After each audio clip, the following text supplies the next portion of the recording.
Confirmed है कि कुछ घपला तो हुआ है। के लिए किस किस लेवल पे हमें लड़ना पड़ेगा वो तो अब वक्त ही बताएगा।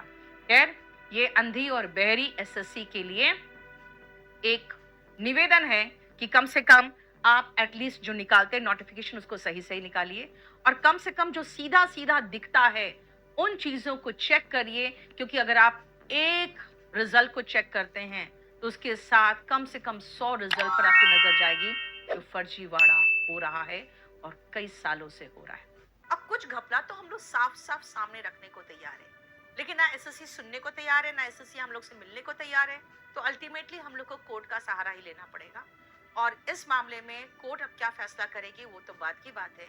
लेकिन तब तक अगर एसएससी कम से कम जो साफ साफ जो फिजिकली डिसेबल्ड कैटेगरी में जो आते हैं उनका जो साफ हम लोगों ने रखा है वो एटलीस्ट वो चेक कर ले।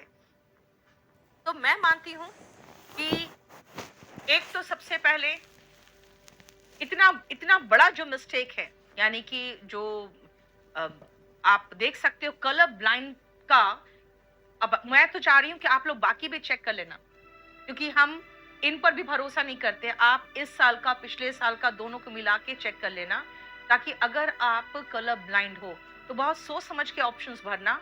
द रीजन इज, अगर आप मेडिकल में छटोगे तो आपके पास दूसरा पोस्ट के लिए ना टाइम रहेगा और ना ही आप अलाउड होगे, आप पूरी तरह से छट जाओगे, और ये बहुत ही खतरनाक सिचुएशन हो जाता है। तो आप दोनों साल का मिला के देख लेना। कलर ब्लाइंड प्लीज आप लोग अपना चेक करा लेना, और जिन जिन पोस्ट के लिए आप एलिजिबल नहीं हो तो प्लीज उनके लिए आप अप्लाई मत करना, ठीक है। हम लोग की पूरी कोशिश है आप लोगों को न्याय दिलाने की, और समझ में नहीं आता है कि हम लोग क्या है।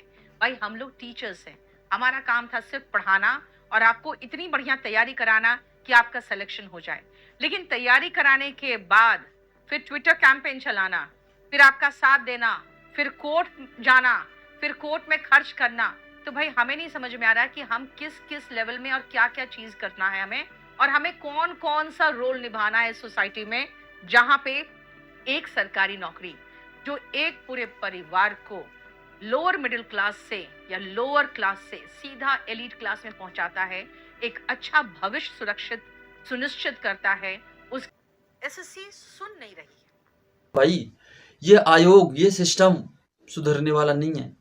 आप लोगों को कदम उठाने पड़ेंगे, एक साथ होकर एकजुट होकर सामने आना पड़ेगा, ठीक है।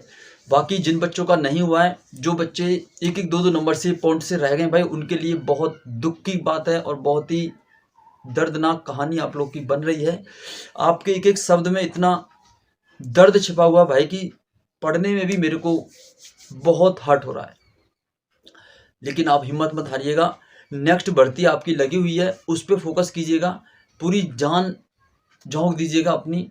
ये जो नॉर्मलाइजेशन का जो गेम है, इस पे तो भाई कुछ ना कुछ चर्चा होनी चाहिए, और इसका कुछ ना कुछ जल्दी से जल्दी जुगाड़ करना चाहिए। ये बहुत दिक्कत कर रहा है बच्चों को। नॉर्मलाइजेशन का जो खेल है ये बच्चों को बहुत ही ज़्यादा एग्ज़ाम हॉल में ही बच्चे को निराशा दिला देता है कि मेरे तो शिफ्ट आसान आ गई या मेरी शिफ्ट हार्ड आ गई, मेरा तो गया भाई। यूपी पुलिस में बच्चे इसकी मार मारे बैठे हैं, यूपी एसआई के अंदर बच्चे इसकी मार मारे बैठे हैं। हर एग्जाम में भाई कुछ ना कुछ गड़बड़ी, कुछ ना कुछ धांधली देखने को मिल रही है। तो ये धांधलियां भाई कब तक चलती रहेंगी? आखिरकार इसका शिकार स्टूडेंट ही क्यों, बताइए। तो सभी बच्चे भाई मिल करके इस अभियान का हिस्सा बने।